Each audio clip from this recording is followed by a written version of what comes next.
ವಿವಿಧ ಬೇಡಿಕೆ ಈಡೇರಿಸುವಂತೆ ಆಗ್ರಹಿಸಿ ಡಿಸೆಂಬರ್ 9ರಂದು ಬೆಳಗಾವಿ ಚಲೋ ಹಮ್ಮಿಕೊಳ್ಳಲಾಗಿದೆ ಎಂದು ಕರ್ನಾಟಕ ರಾಜ್ಯ ರೈತ ಸಂಘ ಹಾಗೂ ಹಸಿರು ಸೇನೆಯ ವಾಸುದೇವ ಮೇಟಿಬಣದ ಜಿಲ್ಲಾಧ್ಯಕ್ಷ ಗುಮ್ನೂರು ಬಸವರಾಜ್ ತಿಳಿಸಿದರು. ಸುದ್ದಿಗೋಷ್ಠಿಯಲ್ಲಿ ಮಾತನಾಡಿದ ಅವರು, ಡಿಸೆಂಬರ್ 9ರಂದು ಬೆಳಗ್ಗೆ 10:30ಕ್ಕೆ ಬೆಳಗಾವಿ ಚಲೋ ಹಮ್ಮಿಕೊಳ್ಳಲಾಗಿತ್ತು.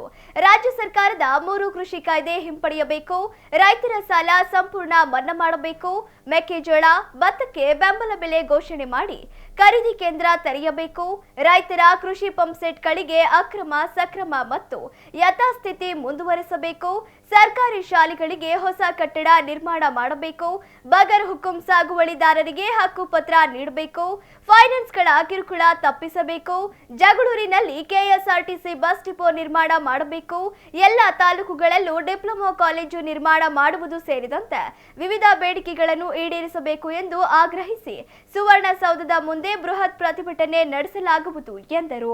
ಸುದ್ದಿಗೋಷ್ಠಿಯಲ್ಲಿ ಸಂತೋಷ್, ಭಗತ್ ಸಿಂಹ, ಕಿರಣ್ ಕುಮಾರ್, ಮಲ್ಲಿಕಾರ್ಜುನ್, ಸೂರಪ್ಪ ಇದ್ದರು. ಮಂಗಳವಾರ ದಿವಸ ಬೆಳಗಾಂ ಚಲೋ ಹೋಗ್ತದವೆ.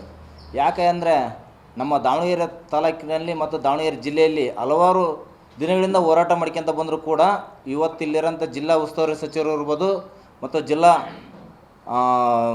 ಅದು ಜಿಲ್ಲೆ ಸಂಬಂಧಪಟ್ಟ ಜಿಲ್ಲಾ ಉಸ್ತುವಾರಿ ಸಚಿವರು ಮತ್ತು ಜಿಲ್ಲಾಧಿಕಾರಿಗಳು ಮತ್ತು ತಾಲೂಕು ಅಧ್ಯಕ್ಷಗಳು ಯಾವುದೇ ರೀತಿ ನಮಗೆ ಸರಿಯಾಗಿ ಸ್ಪಂದಿಸಿಲ್ಲ ಮತ್ತು ಕೆಲಸನೂ ಮಾಡಿಲ್ಲ. ಕಣ್ಣು ಮುಚ್ಕೊಂತ ಕೆಲಸ ಮಾಡಿದ್ದಾರೆ ರೈತರಿಗೆ. ಆಮೇಲೆ ನಮಗೆ ಬೇಡಿಕೆಗಳು ಏನು ಅಂದರೆ ನಾವು ದಾವಣಗೆರೆ ಜಿಲ್ಲೆಯಿಂದ ಸುಮಾರು 1,000ಕ್ಕೂ ಹೆಚ್ಚು ಜನ ನಮ್ಮ ರೈತರು ಬೆಳಗಾವಿಗೆ ಅಧಿವೇಶನಕ್ಕೆ ಹೋಗ್ತದವೆ. ಅಲ್ಲಿ ನಮಗೆ ನಿರಂತರವಾಗಿ ಹೋರಾಟ, ನಮಗೆ ಆ ಬೇಡಿಕೆ ಈಡೇರೋವರೆಗೂ ನಮ್ಗೆ ನಿರಂತರ ಕೈ ಬಿಡೋಂಗಿಲ್ಲ ಅಂತ ಹೇಳಿದ್ರೆ ನಮ್ಮ ರಾಜ್ಯಾಧ್ಯಕ್ಷರು ನಮಗೆ ಹೇಳಿದ್ದಾರೆ. ಹಂಗಾಗಿ ಕೂಡ ನಮ್ಮ ಇಲ್ಲಿ ಜಿಲ್ಲೆ ಸಂಬಂಧಪಟ್ಟಂಥ ನಮ್ಮ ಬೇಡಿಕೆ ಕೂಡ ಅಲ್ಲಿ ಮನವಿಯನ್ನು ಮುಖಾಂತರ ಸಲ್ಲಿಸ್ತದವೆ. ನಮ್ಮ ಬೇಡಿಕೆ ಏನಂದರೆ ರಾಜ್ಯ ಸರ್ಕಾರ 3 ಕೃಷಿ ಕಾಯ್ದೆಗಳನ್ನು ವಾಪಸ್ ಪಡಿಬೇಕಂತೇಳಿ ಹಲವಾರು ವರ್ಷಗಳಿಂದ ಹೋರಾಟ ಮಾಡಿದ್ರು ಕೂಡ ಇದುವರೆಗೂ ನಮಗೆ ಸ್ಪಂದನೆ ಆಗಿಲ್ಲ. ಮತ್ತು ಈಗ ನಮಗೆ ನೆಕ್ಸ್ಟು ಏನಪ್ಪ ಅಂದರೆ ರೈತರಿಗೆ ಸಂಪೂರ್ಣ ಸಾಲ ಮನ್ನಾ ಮಾಡಬೇಕು. ಯಾಕಂದರೆ ಸಾಲ ಯಾಕೆ ಹೆಚ್ಚಿಗೆ ಬಂತಪ್ಪ ಅಂದರೆ ನಾವು ಮೆಕ್ಕೆಜೋಳ ಆಗಿರ್ಬೋದು, ಭತ್ತ ಆಗಿರ್ಬೋದು, ಅತಿ ಹೆಚ್ಚು ಲಾಭದಾಯಕ ನಾವು ಮಾರಾಟ ಮಾಡೋಕ್ಕಾಗಿಲ್ಲ. ಹಂಗಾಗಿ ನಮಗೆ ಹೋದ ವರ್ಷವೂ ಕೂಡ ಖರೀದಿ ಕೇಂದ್ರ ಮಾಡಿರಿ ಅಂತೇಳಿ ಜಿಲ್ಲಾಧಿಕಾರಿ ಮನವಿ ಕೊಟ್ಟರು ಕೂಡ ಖರೀದಿ ಕೇಂದ್ರ ಆರಂಭ ಮಾಡಲಿಲ್ಲ. ಹಂಗಾಗಿ ಆ ಸಾಲನೂ ನಮ್ಮ ಮೈ ಮೇಲೆ ಬಂದೈತಿ. ಇವಾಗಾದರೂ ಖರೀದಿ ಕೇಂದ್ರ ಆರಂಭ ಮಾಡಿಲ್ಲ. ಹಂಗಾಗಿ ಆ ಸಾಲ ನಮ್ಮ ಮೈ ಮೇಲೆ ಬರ್ತತ್ತು ಅನ್ನೋಸ್ಕರ ಬೆಳೆ ಸಾಲ ಸಂಪೂರ್ಣ ಮನ್ನಾ ಮಾಡ್ಬೇಕಂತೇಳಿ ನಮ್ಮ ಬೇಡಿಕೆಗಳು ಅದಾವೆ.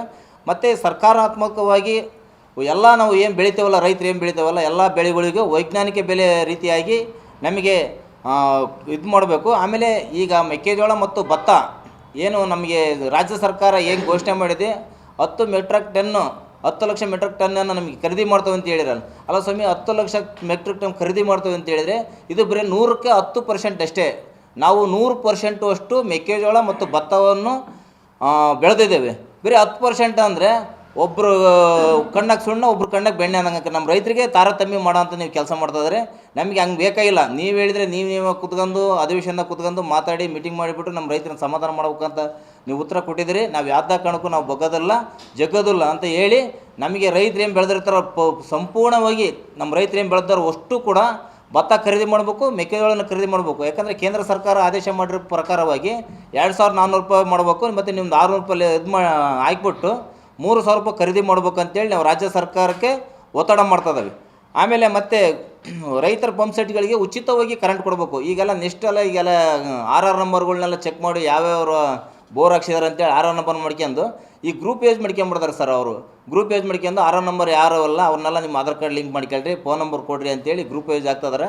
ಮೊನ್ನೆ ಕೂಡ ನಮ್ಮ ಇವ್ರಿಗೆ AW ಸರಿಗೂ JD ಅವರಿಗೆ ಹೇಳಿದ್ದೇವೆ, ಇಲ್ಲ ಆ ರೀತಿ ಮಾಡೋದಲ್ಲ, ಬೆದರಿಕೆ ಹಾಕೋದು ಕೆಲಸ ಮಾಡಲ್ಲ ಅಂತ ಹೇಳಿದರೆ. ಯಾವುದೇ ಕಾರಣಕ್ಕೂ ನಮಗೆ ಏನು ನೆಕ್ಸ್ಟ್ ಉಚಿತವಾಗಿ ನಮಗೆ ಕರೆಂಟ್ ಕೊಡ್ತದಲ್ಲ, ಬಂಗಾರಪ್ಪ ಫೀಲ್ಡ್ನಾಗ ಏನು ಉಚಿತ ಕರೆಂಟ್ ಕೊಡ್ತದೋ ಅದೇ ರೀತಿ ನಮ್ಗೆ ಯಥಾಸ್ಥಿತಿಯಾಗಿ ಕರೆಂಟ್ ಕೊಡಬೇಕು.